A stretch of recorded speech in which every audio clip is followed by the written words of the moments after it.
Bio Bio Televisión, con el auspicio de Mundo Empresas, transforma tu empresa en una hiperempresa.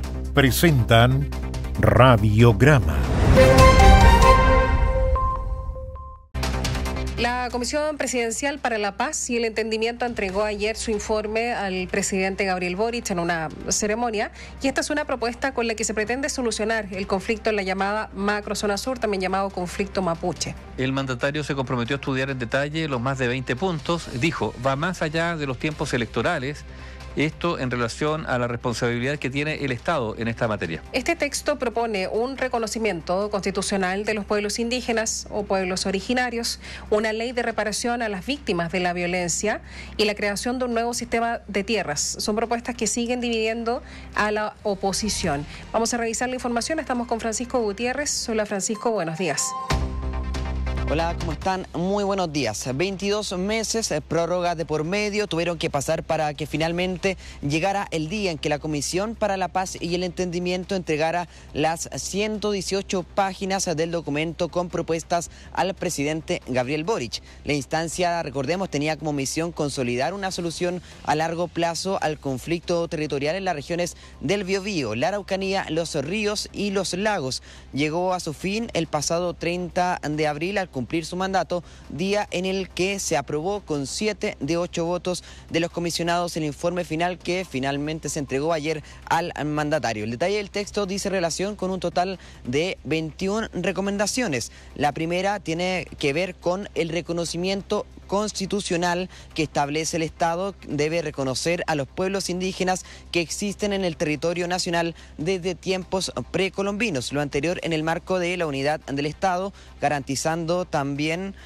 sus derechos individuales y colectivos conforme a la Constitución, las leyes y los tratados internacionales ratificados por Chile y que actualmente se encuentren vigentes. El segundo punto de la propuesta tiene relación con el reconocimiento de las formas propias que conlleva la organización mapuche. Entre otros puntos también se establece avanzar hacia una ley de reparación de víctimas, pero sin duda uno de los principales nudos que marcó este debate y de hecho no permitió lo que fue la unanimidad del informe fue el tema territorial. Se establece en esta propuesta un nuevo sistema de tierras, el que será necesario resolver el problema presupuestario con un plan integral que permita dar una respuesta más rápida y efectiva a las demandas de reparación. Es lo que se plantea al menos en el texto sistematizado ejecutivo. Así también se recomienda que este nuevo sistema tenga la siguiente estructura: una agencia de reparación como un servicio público funcionalmente descentralizada, dotada de personalidad jurídica y patrimonio propio,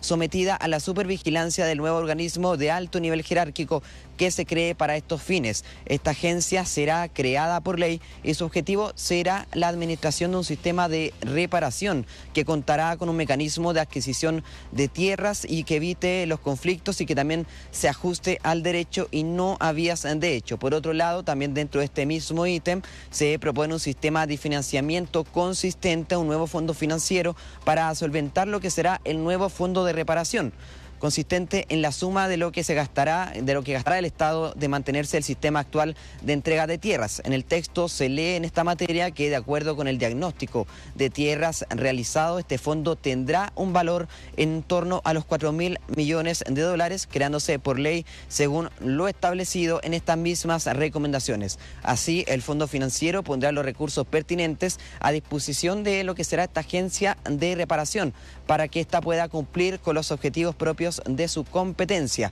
Se trata de recomendaciones que el presidente Gabriel Boric recién conoció en detalle la jornada de ayer, ya que la entrega del informe no solo correspondió a un acto simbólico, sino que el mandatario no había tenido acceso previo al informe completo de manera oficial. Así fue que el jefe de Estado, en medio de su intervención en este hito que marcó la entrega del documento, señaló que la responsabilidad en esta materia es del propio Estado y no se debe aludir a los fines electorales dentro de la discusión que existe en esta materia.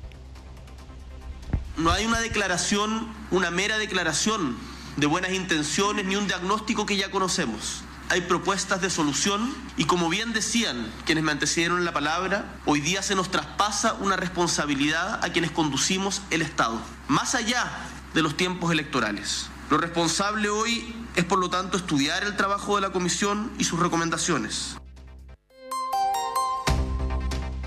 Bien, se trató de un proceso que el sector empresarial observó con bastante cercanía, bien atento a lo que podría definir esta comisión, pero a pese a la falta de unanimidad, que fue inicialmente lo que preocupó a los integrantes del empresariado, finalmente se valoró el trabajo que realizó la comisión. Así lo hizo la presidenta de la CPC, Susana Jiménez, y el presidente de la Sociedad Nacional de Agricultura, Antonio Walker, quien, si bien lamentó que el representante de la agricultura que estaba en esta instancia, el comisionado Sebastián Navellán, no diera la unanimidad, planteó que hay que ver todas las observaciones en detalle para avanzar en la medida. Los espacios de diálogo son positivos siempre y acá hay que ver dónde especialmente hubo consenso y unanimidad en las propuestas. No hubiera gustado, sí, que hubiera habido unanimidad, pero Sebastián Navellán también tiene sus puntos y los puntos que él ha objetado tendremos que analizarlos para ver cómo solucionarlos. Y justamente fue el nombre que estuvo en el ojo del huracán a propósito de la discusión interna que se dio en la Comisión para la Paz y el Entendimiento, y tras varios días de descargos por medio de los medios de comunicación, en donde incluso acusó que se generaron momentos de tensión al interior de la instancia. Ayer nuevamente alzó la voz Sebastián Navellán. Así, el presidente de la Asociación de Agricultores de Malleco matizó el tono que planteó inicialmente, señalando que en torno a la propuesta finalmente todo es perfectible. Personalmente está en desacuerdo, sobre todo en el capítulo de tierras, capítulos que personalmente me atañe. Represento un sector productivo de la región de la Araucanía que ha sido duramente golpeado producto de malas leyes. Y la invitación es, como lo hizo el presidente, a buscar una solución, y en esa misma vereda quisimos ser parte de la solución. Vale destacar que la entrega de esta propuesta tiene como telón de fondo una fuerte resistencia a sectores de la oposición. Por ejemplo, recordemos, el Partido Republicano tildó la propuesta de octubrista, mientras que en la UDI existen cuestionamientos de fondo con el texto. Así lo planteó el timonel gremialista Guillermo Ramírez. El documento no es suficiente como para que hoy día nos podamos comprometer a apoyarlo. De hecho, así como está, debiésemos rechazarlo, porque no cierra el tema de las tierras, porque no va a terminar con el problema, sino que de manera un poco voluntarista asume que va a poder entregar 370.000 hectáreas adicionales. De todas formas, esta postura no es única en la oposición, sector en el que existe cierta división en cuanto a la forma de afrontar la propuesta que planteó la comisión. Los presidentes de ambas corporaciones en el Congreso, ambos militantes de Renovación Nacional, llegaron hasta el Palacio de la Moneda para participar de lo que fue esta ceremonia. Estamos hablando del senador Manuel José Osandón y el presidente de la Cámara, José Miguel Castro. Ambos mostraron una mirada mucho más abierta al diálogo que lo que plantearon los timoneles de la UDI y también la directiva de Republicanos. De hecho, Osandón respaldó tanto a Alfredo Moreno como a la senadora Carmen Gloria Aravena, quien, recordemos, fueron los representantes en la comisión de la oposición que finalmente respaldaron lo que fue la propuesta de la comisión. Así, el diputado Castro, en tanto, llamó a leer el documento, señalando que esto no es lo mismo a que vaya a tener a priori una postura a favor del documento. No es que yo ande siendo lobby a favor o en contra de algo que no conozco, pero sí es importante que si hay un exministro del presidente Piñera, que es de nuestro sector, y una senadora de nuestro sector que fueron comisionados, lo mínimo es que los escuchemos a ellos. Debemos estar presentes todos los sectores para escuchar las distintas voces. Distinto es que nosotros vayamos a votar a favor o en contra las propuestas que presenta el Ejecutivo. Sí, este es un tema que de todas formas impacta también en lo que es el debate electoral de cara a la carrera presidencial, y el 1 de mayo, un día después del término de la comisión, fue la candidata de Chile Vamos, Evelyn Matei, quien por medio de un post en X señaló que debía respetarse el reglamento que planteaba la unanimidad, que, recordemos, vale destacar, fue un acuerdo extraoficial de manera interna al que llegaron los comisionados para forzar un acuerdo transversal. En Chile la palabra debe valer y los acuerdos acuerdos se deben respetar, sostuvo la candidata de Chile Vamos, y dijo que es vital reconocer el terrorismo en el sur de nuestro país, apoyar a las víctimas y no hipotecar el desarrollo de las regiones más golpeadas con entregas desmedidas de tierras. Sin ello no hay entendimiento posible. De todas formas, ayer matizó su declaración, indicando que si bien debe esclarecerse el concepto de terrorismo, el texto debe ser analizado en detalle. No queremos más burocracia. El terrorismo hay que condenarlo y tiene que haber un consenso de que no se va a aceptar el terrorismo. Obviamente que nos interesa mucho la reparación de víctimas y ver cómo vamos a seguir adelante. Diferencia de opiniones en un mismo sector político, obviamente que es natural que existan, y no me parece que uno lo achaque a un tema, ¿no es cierto?, de elección o electoral. El copresidente de la comisión y ex ministro del expresidente Sebastián Piñera, Alfredo Moreno, le respondió a Evelyn Matei señalando que el mandato de la comisión finalmente no era abordar temas de seguridad. ¿Qué es lo que viene ahora? Con este hito que se traspasó al Estado la responsabilidad de la aplicación de las medidas, ya sea por medio de políticas públicas o por medio de impulso de proyectos de ley en el Congreso, por lo que se prevé que en las próximas semanas el gobierno ya avance en lo que será el impulso de proyectos en base a las propuestas que zanjó el informe. Para esto, la planificación que existe dentro del Ejecutivo considera la conformación de un equipo encargado de dar seguimiento a estas recomendaciones, que estará a cargo del Ministerio de la Secretaría General de la Presidencia. Catherine Nivaldo. A ver, claro. Digamos en primer lugar que esto va a pasar por trámite legislativo y por lo tanto se va a requerir una mayoría parlamentaria que yo no sé si hoy día podría aventurarse. Ahora, el texto habrá que realizarlo en detalle porque el texto no está. Yo quedé bien preocupado ayer, Catherine y Francisco, porque se decía que no se había entregado en su totalidad completo, que uno esperaba, no sé, se entrega un documento al presidente y después de un tiempo se libere para que pueda ser analizado por la ciudadanía, ni siquiera por la prensa, por la ciudadanía. Y no decían, faltaban algunos detalles de forma, no de fondo. Pero si las formas son muy importantes en un documento, porque me referí, cuando digo forma, me imagino que no es su diagramación, si le van a poner foto, un monito aquí, un monito allá, sino detalles de redacción. Y los detalles de la redacción son muy, muy importantes. ¿Qué conceptos se usan?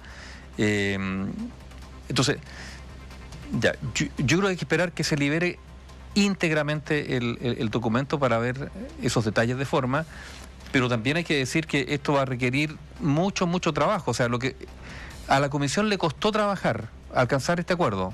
No fue unánime, digámoslo, no fue fácil, y lo que viene tampoco va a ser fácil. Ahora, dicho esto, los tiempos actuales son propicios. ¿Por qué?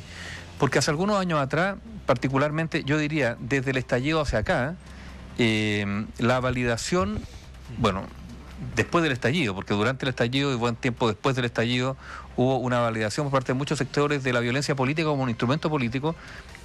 Eso se ha ido desacreditando.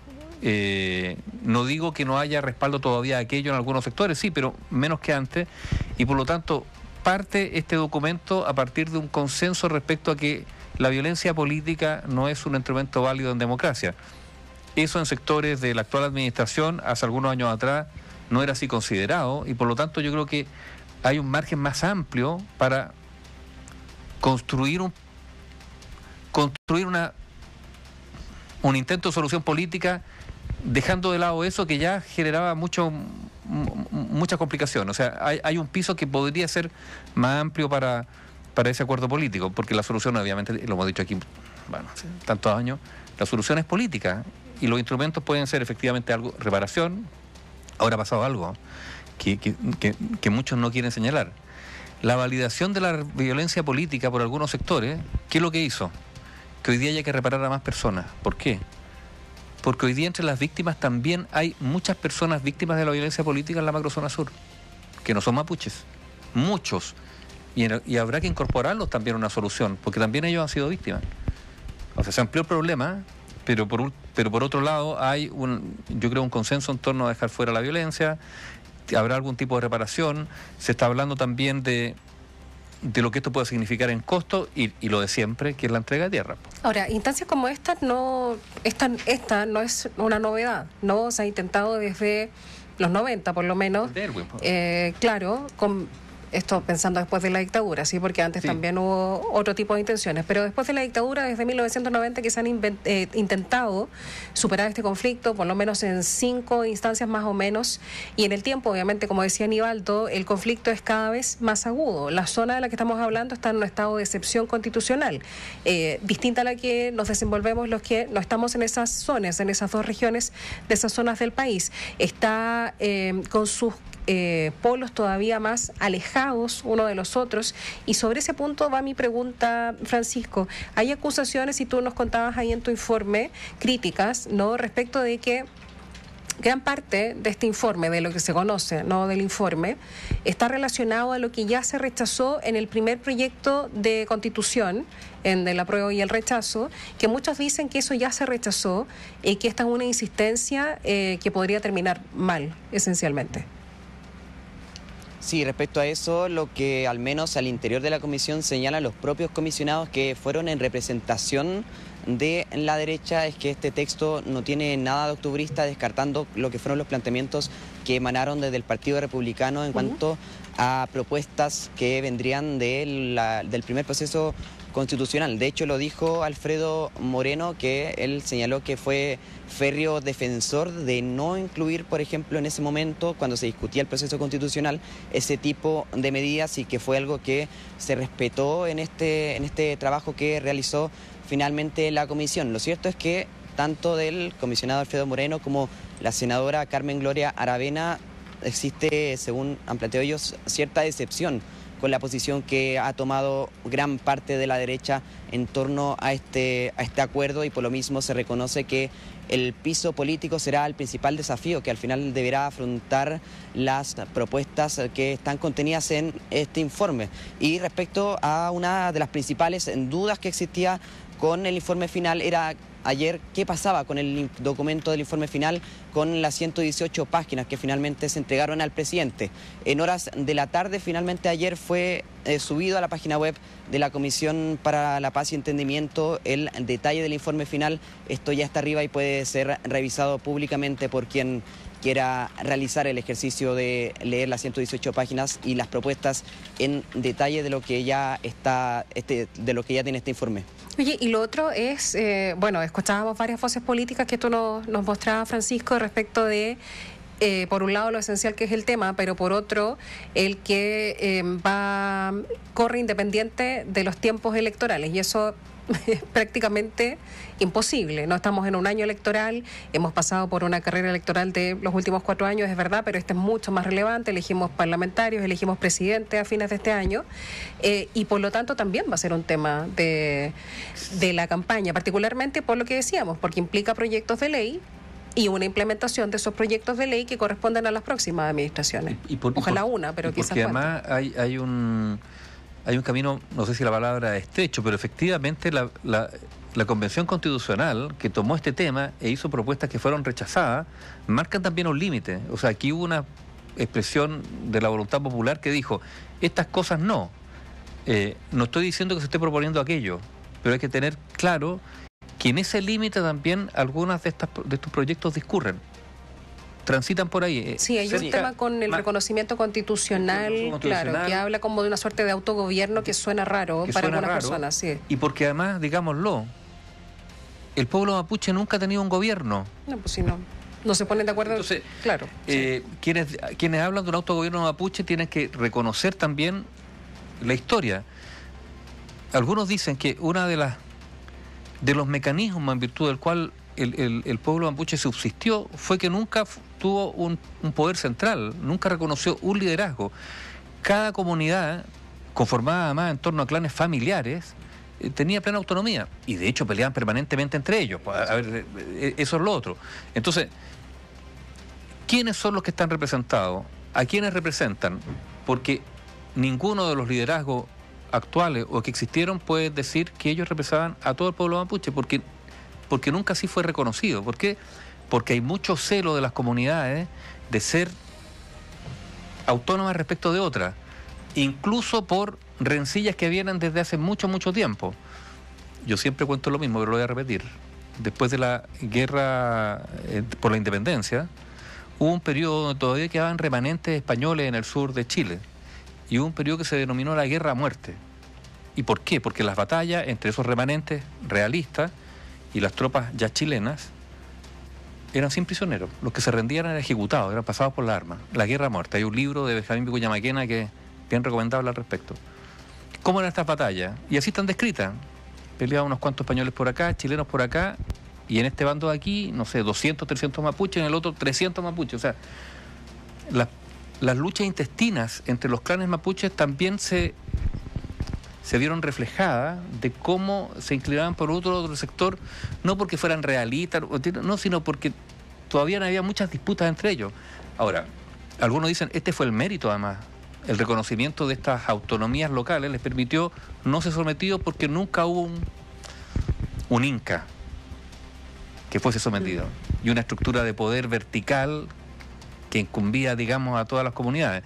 Entonces, por ejemplo, aquí hay un proceso, ¿no es cierto? Eso tiene que pasar también por una consulta indígena. Las consultas indígenas han sido un fracaso en general. Complicadísimo, sí. ¿Por qué? Porque vota un porcentaje mínimo de las comunidades, votan algunas comunidades que están organizadas. No se reconoce, no se valida.